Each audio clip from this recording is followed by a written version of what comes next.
Hey, I'm Courtney Waterman, your tutor. Lover of anime, manga, and math. And you just tuned into another session of Tutor Me Sempai. Welcome back, everyone. Today we're jumping into a 12th grade topic, properties of limits. Now, if you're new to my channel, I'll be putting time codes in for this video in the description box below. So use it to skip ahead to whatever part of the video you think is most interesting. As always, if you have any questions about what we see today or even your own homework, you can always put in the comment box below or visit my Facebook page at Tutor Me Sempai and tell me all about it there. At the end of this video, I'll be linking my 12th grade playlist, in which I cover a lot more topics. So if you're interested in that, make sure you stay tuned. This video is going to cover 6 properties, so leave a like, smash the subscribe button, and let's get started. On this channel, we've already covered the 2 really basic properties of your limits.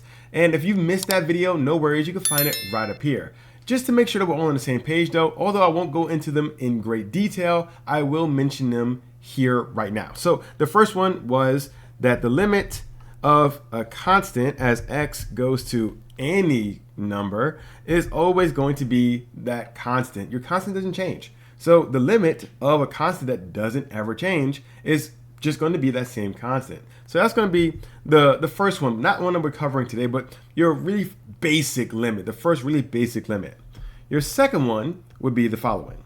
The limit of x as x approaches some number, a, is going to be a. Now, if we look at this, it looks pretty obvious, right? The limit as x goes to a is going to be a, right? X is approaching a, so its limit is going to be a. However, what this really tells us is that when we have x's in our function, the way to find that limit is to plug in an a wherever you have an x. So everywhere there's an x, we're putting in this a. Hence, the limit of x as x goes to a is a. So these are going to be the 2 building block properties that are going to help us understand our 6 properties that we're going to be covering in today's video. And the first one is going to be trying to find the limit when we have the sum of functions. So let's say we have an f of x and we have a g of x. We have 2 functions, right? And we're adding them. Let's say you want to find the limit as x, because x is going to be in both of those, as x goes to a of something like this. Well, the limit would be actually pretty easy to find if we knew how to find the individual pieces, because this limit is going to be the limit as x goes to a of our first function plus the limit as x goes to a of our second function. This is the property when we have a sum of functions, and you can have more than 2 functions. You can have 3, 4, 5. It doesn't matter how many functions you have, just find the individual limits and then add them up. So let's say you had a function like this. The limit as x goes to 2 of x squared plus x. Well, this is telling you to simply find the limit as x goes to 2 of x squared plus the limit as x goes to 2 of x. If you can do that, you can do this. And we already know that by simply plugging in our 2 everywhere there's an x, we can get our limits. So this is going to be 2 plus 4, which is 6. So this property lets us know that it doesn't matter how many functions we're summing up. If we find the individual limits, we can then sum those up to find the limit of the entire thing. So this is our first property. Our second property is going to be the difference of functions. Now, the difference of functions works pretty much the same way your sum of functions did. So let's say you have your f of x and your g of x. If you were to subtract them and you were told to find the limit of that difference right there as x goes to some a, well, your property of limits tells you that you can simply find the individual parts again. So the limit as x goes to a of f of x minus the limit as x goes to a of g of x. Now it's important because it's a difference that you keep the same order, right? If this was f of x minus g of x, it's the limit of f of x minus the limit of g of x. Make sure you keep the same order. But this works in a very similar fashion as your sum of functions. You find this limit and you're golden. So let's say we have the same kind of thing going on.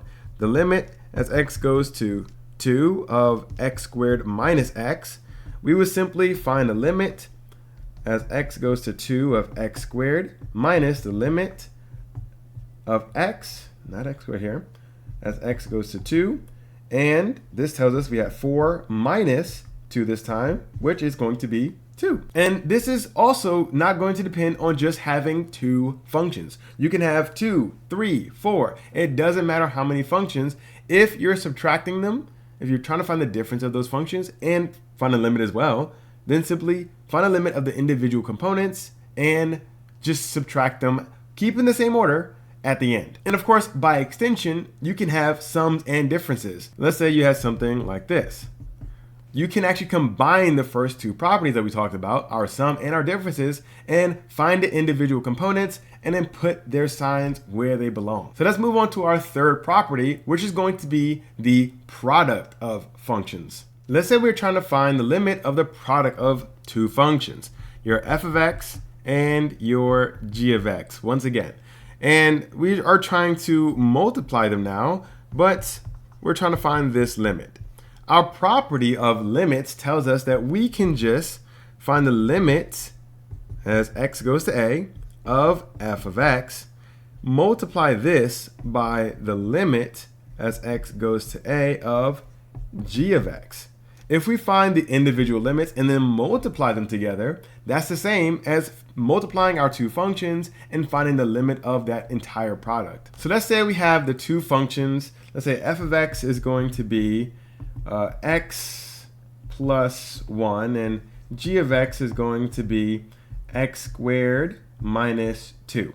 And you're trying to find this now. So the limit as x goes to 1 of f of x times g of x. Well, this tells us that if we found the individual limits, x goes to 1 of x plus 1, right? And then multiplied this whole thing times the limit of x squared minus 2 as x goes to 1. If we found the individual parts and then multiplied them together, that will give us our answer. So let's do that. So this is x going to 1, the limit of x plus 1. So this is going to be 2, right? We're plugging in our 1 everywhere there's an x. That's 1 plus 1 gives us a 2. This is going to be 1 squared, which is just 1 minus 2, which is a negative 1, which means that we're multiplying 2 times a negative 1. Our answer is going to be a negative 2. Now, of course, you can just multiply all that out and see what you get. But you don't have to worry about doing that because your limit is telling you that you can just find the individual limits and then multiply those together. So the limit of products is going to be the product of the limits. Now we're jumping into a new section, our quotient of functions. So once again, we have our f of x. However, now we have our g of x in the denominator, and we're trying to find the limit as x goes to a of this quotient here. Well, the limit tells us that we can, in fact, find the limit of f of x as x goes to a, and find the limit of g of x as x goes to a, and then find a quotient of those 2 pieces. That's what our property tells us that we can do. When we have the limit of quotients of functions, we can find the individual pieces, the individual limits of those functions, and then find the quotient of the result. So let's say we have f of x equaling x squared, and our g of x is going to equal x minus, let's say, 3. And we want to find the limit of f of x over g of x as x goes to, let's say, x is going to go to 2. X goes to 2 of f of x over g of x, which tells us we have x squared over x minus 3. If we were to just find the limit of x squared as x goes to 3, well, x goes to 2, of limit of x minus 3 as x goes to 2. If we were to find the individual limits like this and then just divide them, we would then get our answer. So what's this limit? This is going to be 4 over negative 1, right? Negative 1, which gives us a negative 4. The answer to this is going to be negative 4. Find the individual pieces, then find the quotient. So let's jump into multiples of functions. So when dealing with multiples of functions, you're going to have some constant c, and you're going to have your function, let's say f of x, right? And now c is going to be multiplied by that f of x. So c times f of x. And you're trying to find the limit as x goes to some a of c times f of x. Well, this tells you that you can easily do this by finding the limit of f of x like this, then multiplying your c gives you the answer to this up here. Now, this may seem very obvious now that we've already talked about doing your product of functions, right? Remember, c is just going to be a constant function. So you're pretty much saying g of x equals c. And what do we say about our product of functions? We can just find the limit of the individual pieces, right? If c is going to be our constant, it's a constant function, this is just this, except we already know from our very basic properties that this is always going to be c. You don't have to think about that. It's always going to be c, so it's kind of just saving you a step. You're finding the limit of that constant by taking it out, but you're really just multiplying the two limits together and then finding the limit of that constant. And this is really easy to see. Let's say you had the function, and I'll rewrite this to kind of keep it on screen as we find our example here. Let's say you have the limit as x goes to 50 of 4 times x, right? 4 times x. Well, this is just going to be 4 times the limit as x goes to 50 of x.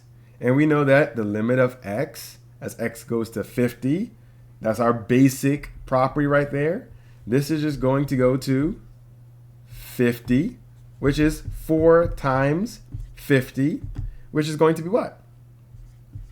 200. So it doesn't matter if you have multiples of function because this is a constant function. It's the same as doing the product of functions. You're just having a constant function instead of a non-constant function. But in either case, you're doing the same exact thing. You're multiplying by the two distinct limits, except you already know what that constant function is going to give you. So we've handled our multiples of functions, but how about the powers of functions? Let's jump into that one. So once again, we're going to have our f of x here. However, instead of just having f of x, we're going to raise that to some n.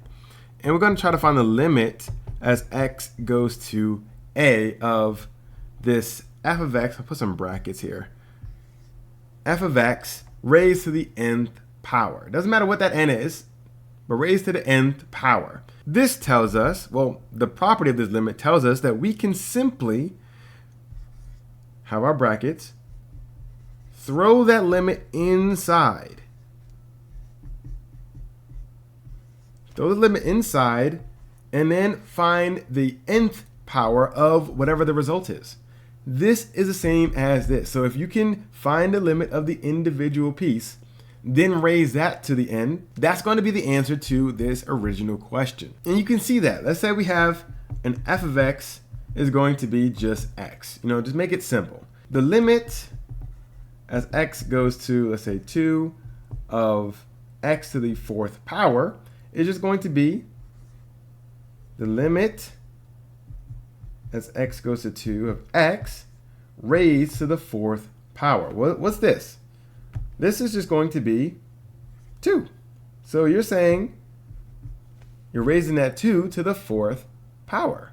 Now what's 2 to the 4th power? This is going to be 16. So just find the limit of your individual function first, then raise it to your power. Now, once again, I said it doesn't matter what your n is. So don't get confused if your power looks a little different. Let's say you had the same x, right? The same x, but instead of to the 4th power, you had the square root of that x. How would you find that? It's the same thing. Remember that this square root is another way of writing it, x to the 1/2 power. So this falls into the same powers of functions. It's just another way of writing it. Don't get confused when you have your radicals there. And for a more exciting function, let's say this was x squared, right? X squared, and you're trying to find the square root of x squared, but its limit as x goes to 2, right? You would just find what this is. What's the limit of this, and then raise that to the 1/2 power. What's the limit of x squared as x goes to 2? Well, that's going to be 4. What's the square root of 4? 2. So it doesn't matter how your powers look. It could be a fraction, which gives you a radical, or it could be a whole number. It doesn't matter. You just simply find the limit of your individual function and then raise that to whatever power you have. That is going to be the property of the powers of functions. So I hope you were able to follow along with today's video and hope you now understand all of your properties of your limits. However, if you have any questions about what we saw today or even your own homework, you can just put in the comment box below or visit my Facebook page at Tutor Me Sempai and tell me all about it there. If you hadn't done so already, remember that I like. It surely helps the channel by letting YouTube know that you found a video helpful. And if you found a video helpful, so can someone else. So leave a like, hit the notification bell, smash the subscribe button, and share the video with a friend. Well, that's all the time I have for today.